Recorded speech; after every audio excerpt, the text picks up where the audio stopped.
serta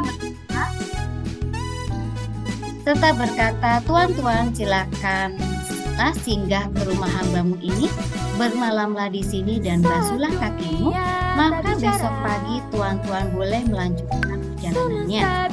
Jawab mereka, "Tidak, kami akan bermalam di tanah lapang." Tetapi karena mereka sangat mendesak, singgahlah mereka dan masuklah ke dalam rumahnya. Kemudian ia menyediakan hidangan bagi mereka, ia membakar roti yang tidak beragi, lalu mereka makan. Tetapi sebelum mereka tidur, orang-orang lelaki dari kota-kota Sodom itu, dari yang muda sampai yang tua, bahkan seluruh kota, tidak ada yang terkecuali datang mengepung rumah itu. Mereka berseru kepada Lot, "Di manakah orang-orang yang datang kepadamu malam ini? Bawalah mereka keluar kepada kami supaya kami pakai mereka."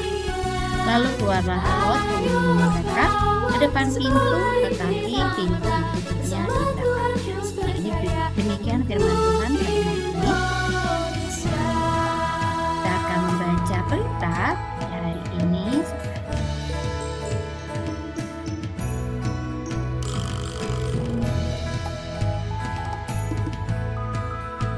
Ya, berita pada hari ini, hari Senin 22 Agustus tahun 2022, Yusuf menjadi anak tekun. Nah, that's it. Pernahkah kamu pergi berkemah?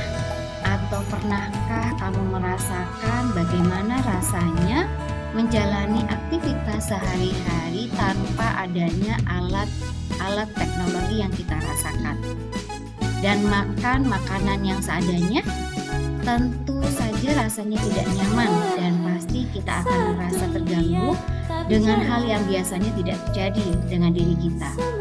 Nah, kondisi ini pernah dialami oleh Yusuf dalam bacaan kita pada hari ini. Yusuf merupakan anak kesayangan ayahnya. Tentu saja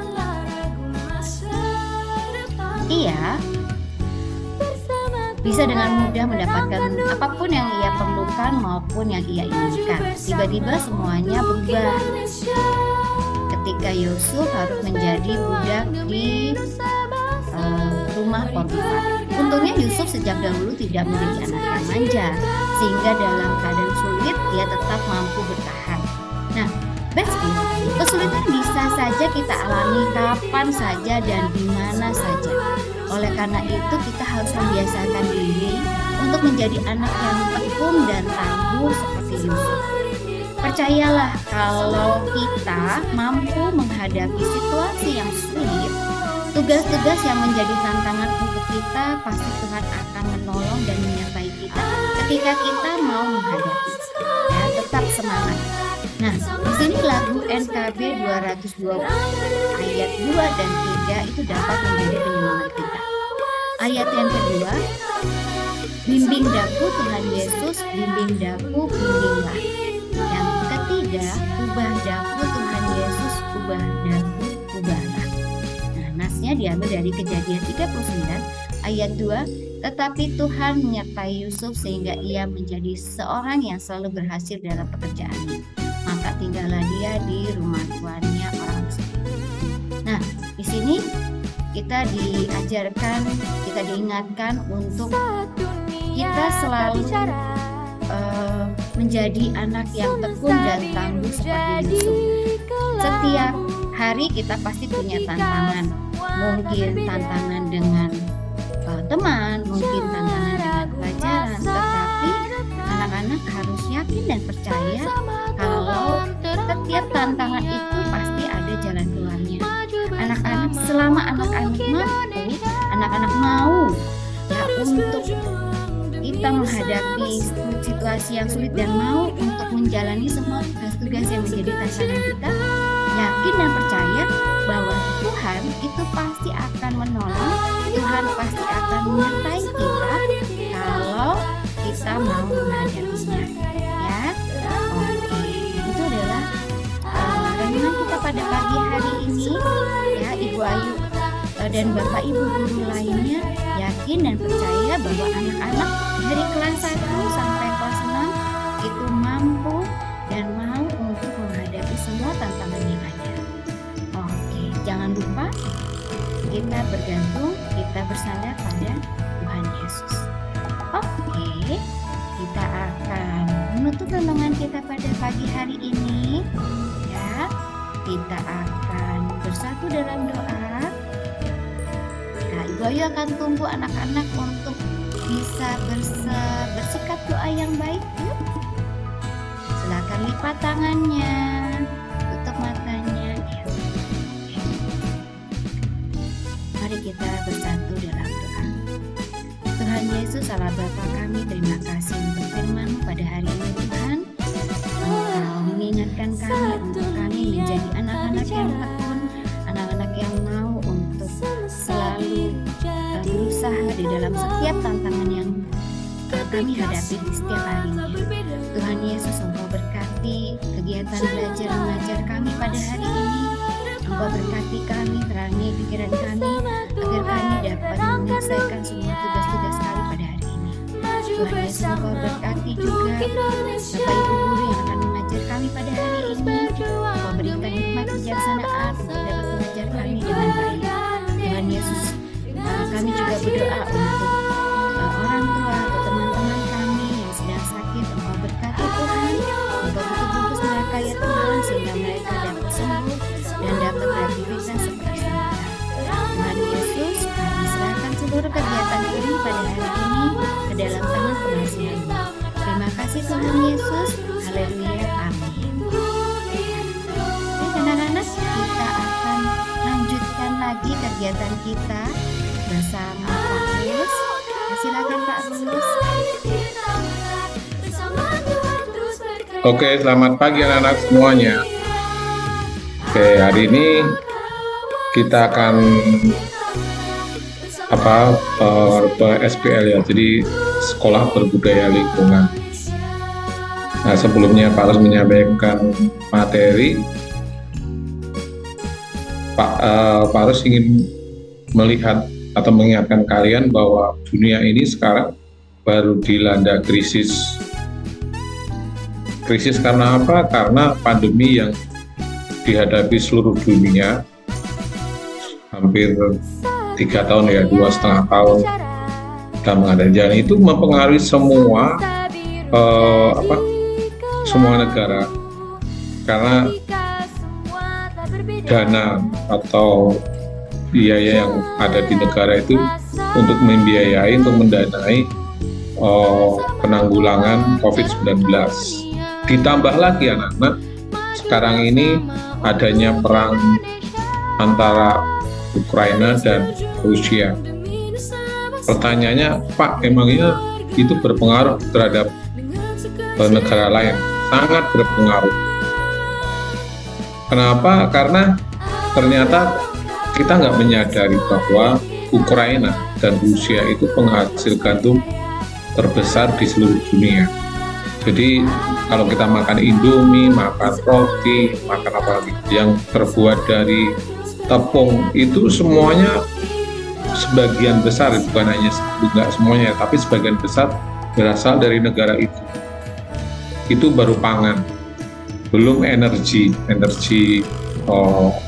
gas alam dan listrik, ada macam-macam semuanya. Ternyata semuanya berasal dari dua negara ini. Nah, tentunya ini kemudian mempengaruhi seluruh negara. Bahkan sekarang yang kita dengar, negara Thailand itu sekarang bangkrut.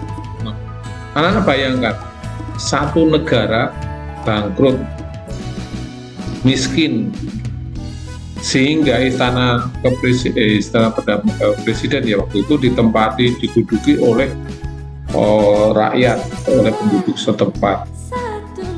Betapa ngerinya anak-anak. Kenapa? Itu masalahnya karena udah semua kelangkaan pangan, ketahanan pangannya sudah lemah.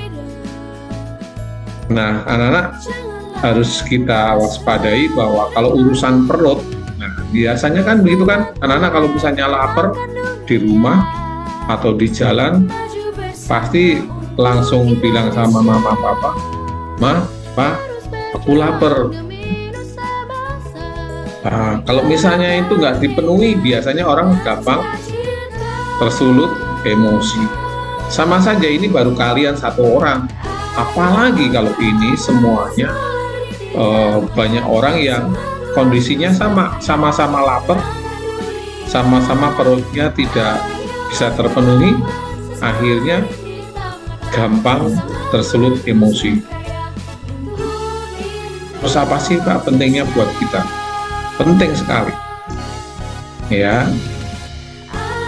Nah, dengan demikian kita harus jangan tergantung dengan negara lain, jangan tergantung dengan makan gandum. Nah, ini yang suka makan sarapannya selalu roti, selalu apalagi yang suka makan Indomie. Nah, itu bisa nanti Indomie bisa mahal ya, karena bahan dasarnya mahal. Ya, nah bagaimana kita cari alternatif biar kita tetap bisa bertahan hidup, bertahan di dalam kondisi yang sulit. Nah, mari kita akan lihat. Harus mau share ya.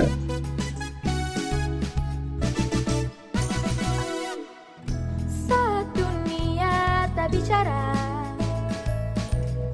semesta biru jadi kelabu. Ketika semua tak berbeda. Hari ini kita akan membahas tentang ketahanan pangan. Ketahanan pangan itu apa sih? Ketahanan pangan itu adalah ketersediaan pangan dan kemampuan seseorang untuk mengaksesnya. Jadi ketersediaan, jadi ada jaminan bahwa makanan itu akan ada terus dan orang gampang mendapatkannya. Nah, beberapa waktu lalu anak-anak pasti ingat masalah minyak goreng saja, itu nggak secara langsung berhubungan dengan perut kita kan, karena tanpa minyak pun kita sebenarnya bisa makan, tapi ternyata itu menjadi suatu kebutuhan sehingga banyak ibu-ibu ngantri, ya kan? Bahkan ada yang pingsan. Nah, seperti itulah. Nah, kali ini kita akan lihat bagaimana kita bertahan di dalam kesulitan, terutama dalam ketahanan pangan ini. Nah, penyebab ketahanan kelangkaan pangan itu apa sih? Suatu negara misalnya degradasi lahan, berkurangnya kesuburan tanah. Jadi tanahnya itu mungkin dipupuk menggunakan pupuk kimia. Mungkin tahun-tahun pertama dia akan subur, tapi akibatnya struktur tanah itu akan tidak bagus lagi karena bahan kimianya banyak. Bahan kimia itu apalagi tercampur dengan ada sampah besi, ada sampah plastiknya, sehingga tanah itu tidak bisa lagi ditanam. Yang kedua, hama dan penyakit. Nah, ini kalau kita menghadapi hama dan penyakit, pusing petani itu. Karena apa? Mereka sudah menanam, tapi ternyata tanamannya dimakan oleh hama dan penyakit sehingga tidak bisa dipanen, sehingga terjadi kelangkaan makanan. Kemudian yang paling penting juga air, krisis air. Nah, kenapa Jokowi sekarang, Pak Jokowi presiden kita itu membangun sebanyak-banyaknya bendungan? Salah satunya adalah ketahanan pangan ini juga. Ketersediaan air itu sangat penting bagi tanaman.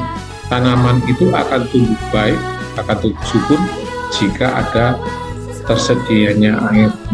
Ya. Kemudian yang selanjutnya adalah perebutan lahan, atau kalau harus bisa sebut adalah lahannya sudah berkurang karena banyaknya perumahan sehingga tidak ada lahan pertanian. Nah, kalau sudah seperti itu, kita mau dapat makanan dari mana? Orang kita nggak ada yang nanam sayuran, nggak ada yang nanam padi, ya. Jadi perebutan lahan. Kemudian perubahan iklim. Nah, ini kalau yang perubahan iklim ini susah ini, karena ini alam yang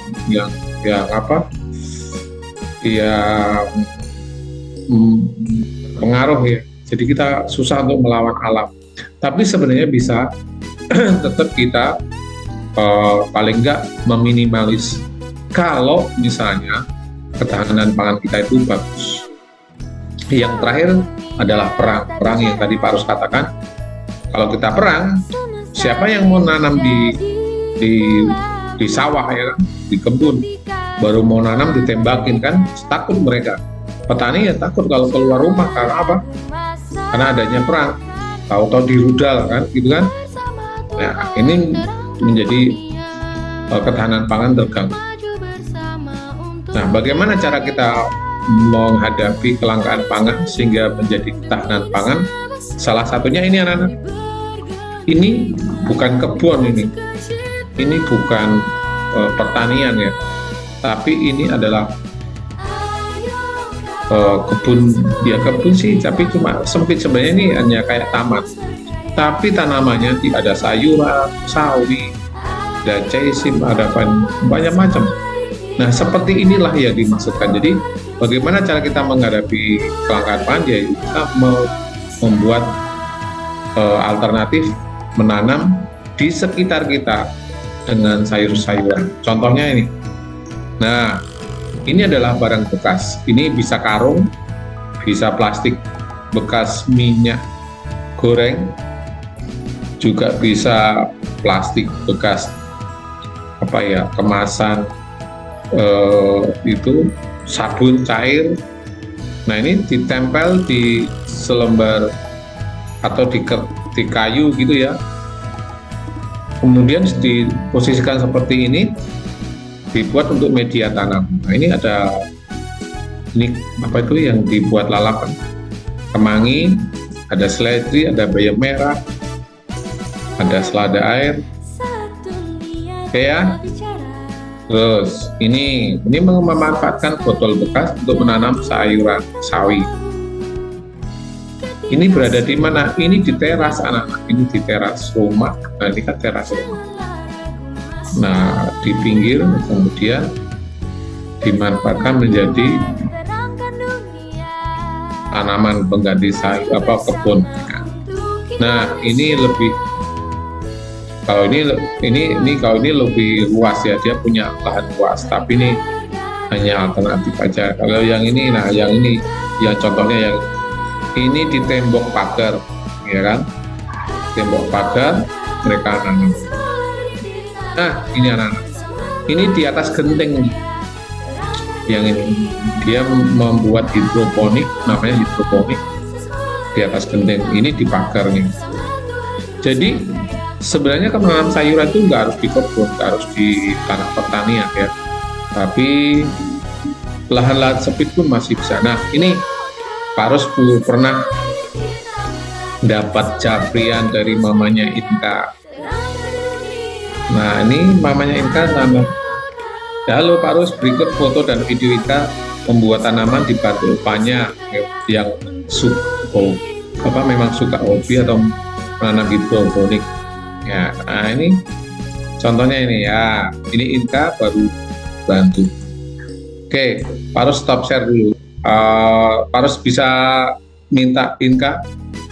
Pak Rus mau nanya nih di kelas 5B ya. Halo Inka. Saat dunia tak bicara, semesta biru Inkanya jadi mau. kelabu, ketika semua tak berbeda. Jangan ragu. Oke, Inka. Pak Rus mau nanya nih.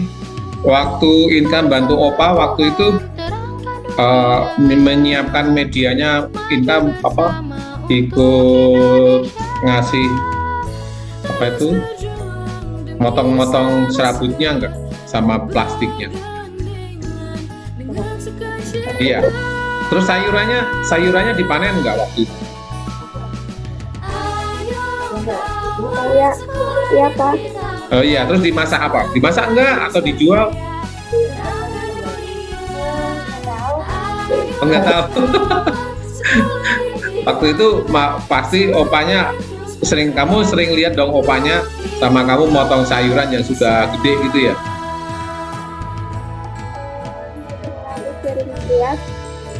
Ya, oke. Jadi waktu itu memang kalau nggak salah pas ada entrepreneur ya. Kamu kelas berapa kamu? Kelas 3. Oke, terima kasih. Nah, itu anak-anak salah satu contoh yang diberikan oleh teman kamu yang waktu itu ikut dalam entrepreneur dan dia mengambil tema tentang hidroponik. Nah, salah satunya salah satu cara untuk mengatasi kelangkaan bahan makanan adalah dengan cara budik damper. Apa sih budik damper itu? Budik damper itu adalah budidaya ikan di dalam suatu ember. Tetapi ternyata bukan hanya ikan yang didapatkan di situ, tetapi ada juga sayuran. Nah, ini Pak Rus pernah buat nih pada waktu pandemi. Pak Rus membuat iseng-iseng buat beginian. Wah, ternyata banyak yang pesen. Nah, ini contohnya. Nah, budik damper itu ternyata ditemukan oleh seorang dosen di Lampung, dosen budidaya perikanan yang namanya Juli Nursandi, ya. Nah, melalui teknik ini kita bisa memelihara ikan dan sekaligus menanam sayuran tanpa terhalang oleh ukuran lahan yang terbatas. Jadi walaupun lahannya sempit, masih kita bisa memelihara ikan sekaligus menanam sayuran. Nah, contohnya kalau yang bisa ikan yang bisa kita pelihara, contohnya adalah ikan-ikan yang tahan terhadap yang oksigennya sangat terbatas. Nah, jadi nggak semuanya ikan bisa dipelihara di budik damper ya, karena oksigennya memang sedikit. Contohnya dari ikan lele, ikan patin. Nah, ikan patin sama ikan lele ini hampir sama. Ikan sepat itu ikan kecil-kecil ya. Ya setiga jari ini lah, gedenya paling gede. Kemudian ikan betok juga. Bedanya kalau ikan betok itu dia lebih kembung, kalau ikan sepat itu pipih, kalau ini lebih cembung gitu ya. Nah, kalau ikan gabus ini hampir sama dengan lele dan patin. Ketiga ini adalah ikan predator. Kalau ikan gurami bisa sih, cuma tidak Pak Rus sarankan ya untuk memelihara ikan gurami karena susah ya. Nah, sedangkan yang bisa ditanam misalnya kangkung, ada genjer, ada bayam Brasil, ada sawi ya. Kalau buat tanaman liar yang lainnya sih bisa, cuma mungkin nggak maksimal nanti tumbuhnya. Terus, nah, beberapa alat bahan yang kita siapkan untuk membuat budik damper antara lain adalah ember 80 liter ya. Kemudian arang batok buat apa sih? Arang batok itu menyaring kotoran-kotoran atau dia juga membantu ke nilai keasaman dari air itu. Jadi biar nggak terlalu asam. Kalau terlalu asam, nanti tanaman juga mati, ikannya juga akan mati, ya gitu ya. Maka salah satunya dikasih arang batok. Gelas plastik itu untuk media tanamnya. Kemudian benih lele ukuran 5 sampai 12 ya, sejumlah 60 sampai 100 ekor. Ada tangnya buat apa? Buat ini kawat ya. Buat bengkokin kawat. Kemudian bibit kangkung. Solder buat apa? Buat melubangi, tapi kalau Pak Rus nggak pakai solder sih. Pak Rus menggunakan bor, ada alatnya, jadi nanti bekasnya di sini bisa rapi, gitu ya. Sesuai dengan ukuran dengan gelasnya ini. Nah, Pak Rus akan menayangkan beberapa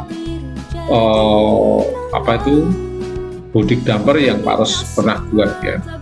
Nah, ini contohnya. Ini awal-awal ya, ini masih baru bibitnya masih kecil nih, jadi belum. Nah, ini ikan lelenya dikasih makan. Ya, jadi kalau kita kasihkan asik, ya lelenya bisa ini. Nah, ini contoh lain. Ikannya nggak kurang jelas ya. Oke, lanjut. Nah, ini Ini yang sudah numbuk ini. Nah, kalau yang ini bedanya dikasih saringan, ada filternya. Nah, enak kan sayurannya bisa dipanen, ini sebenarnya udah bisa dipanen segini ini ya. Terus lanjut. Nah, ini ikannya yang sudah agak gedean ini.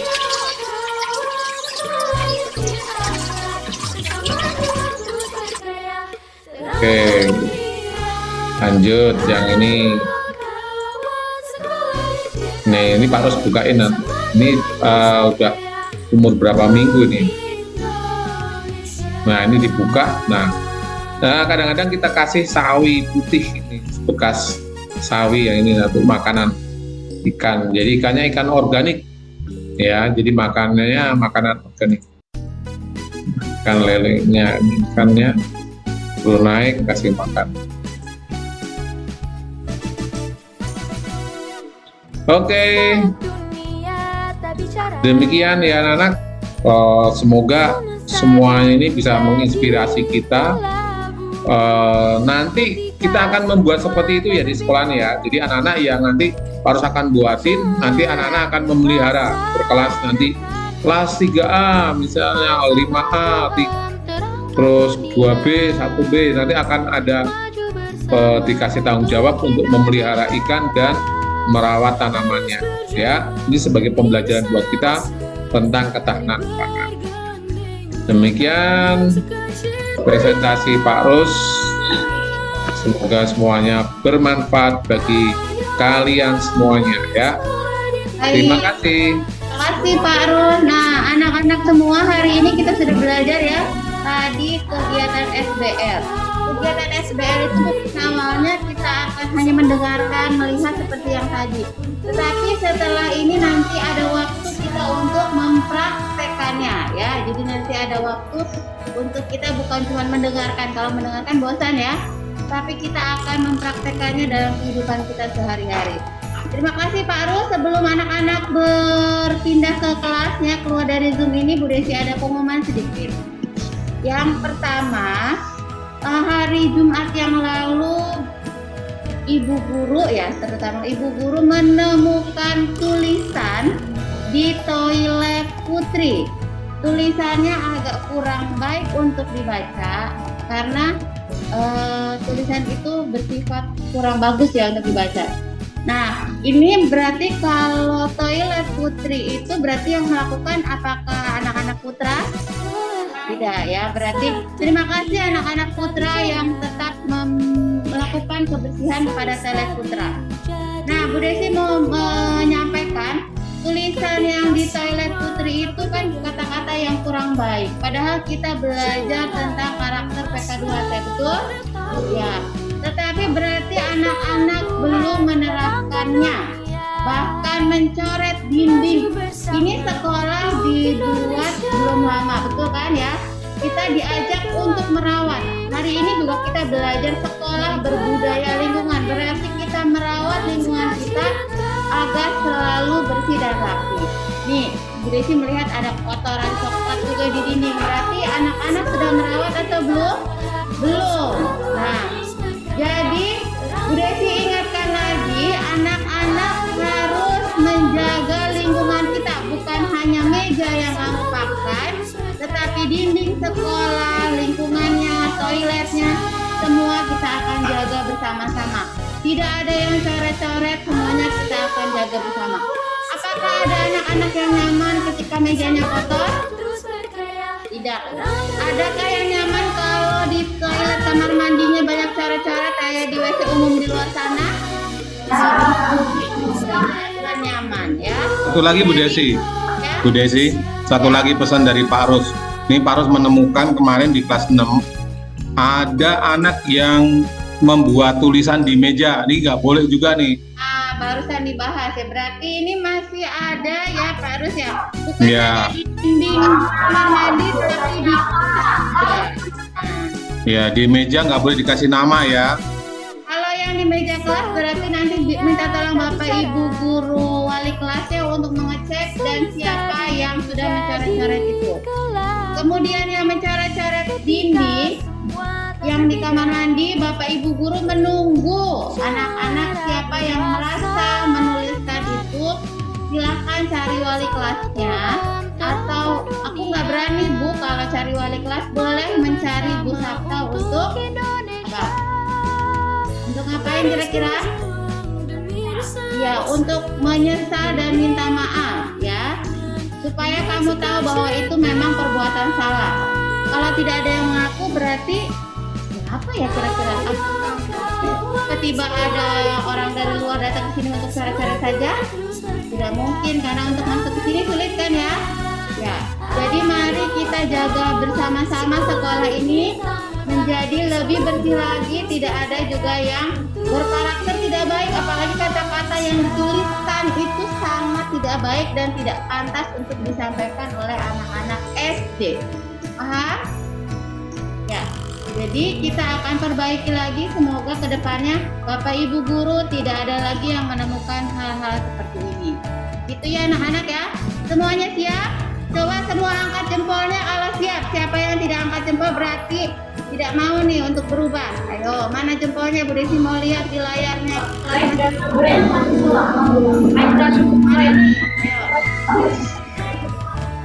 Mana jempolnya anak-anak yang mau berubah untuk lagi berkata kotor, jaga lingkungannya. Baik. Ya, terima kasih. Boleh turun kembali. Sekarang kita akan akhiri dengan berdoa kegiatan ini. Mari semuanya sikap berdoa. Lipat tangan, tutup matanya, kita akan berdoa bersama-sama. Yuk, masih ada yang goyang-goyang? Tutup matanya, lipat tangan, kita mau berdoa. Bersama Tuhan terangkan dunia.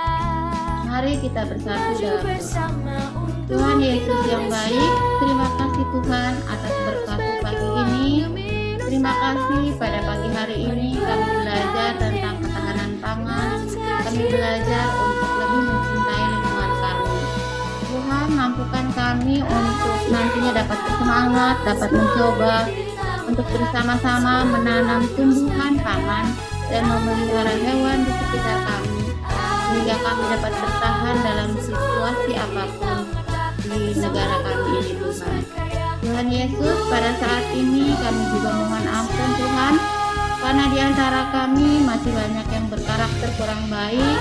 Kami masih mencoret dinding sekolah, mencoret dinding kelas kami, mengotori kelas kami masih mencoret-coret meja, kami masih mengeluarkan kata-kata yang kurang baik, kami masih juga bertingkah laku yang kurang berkenan dan tidak sesuai dengan kehendak Tuhan.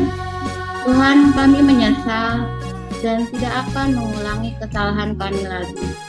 Tuhan Yesus, lembutkanlah hati kami, bentuk dan ajari kami Tuhan, sehingga kami dapat selalu lebih baik lagi dan berkarakter sesuai kehendak Tuhan.